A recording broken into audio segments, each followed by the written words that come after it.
আমরা 90-এর পুনরাবৃত্তি বাংলাদেশে দেখতে চাই না।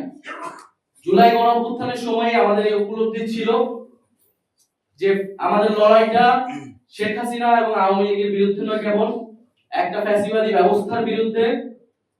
ফলে রাজনৈতিক নেতৃত্ব পরিবর্তন হলেই বাংলাদেশের গণতান্ত্রিক সমস্যার সমাধান হবে না, বরং এই সংস্কারের মধ্য দিয়ে যেতে হবে।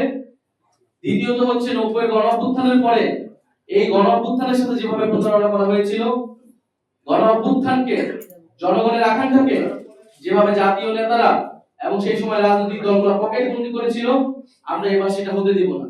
এটা গণঅভ্যুত্থানের সময় আমাদের উপলব্ধি ছিল, সেই উপলব্ধি থেকেই কিন্তু আমরা বারবার এই কথাগুলো বলে আসছি এবং আমাদেরকে আলাদা রাজনৈতিক দল গঠন করার প্রয়োজন হয়েছে। ফলে সরকার এটার আইনি ভিত্তি দেয়নি, বা অন্য দলগুলো অনেকে বলেছে, অনেকে বলে নাই, তারা স্বাক্ষর করেছে, এটা নিয়ে আমাদের কোনো আপত্তি নেই। সেটা আনুষ্ঠানিকতা তারা করেছে তাদের বিবেচনায়, কিন্তু আমরা বলছি এখন এটা আইনি ভিত্তি দিতে হবে। আইনি ভিত্তির মাধ্যমে এটি অর্থবহ হবে, এছাড়া এর কোনো অর্থ থাকবে না।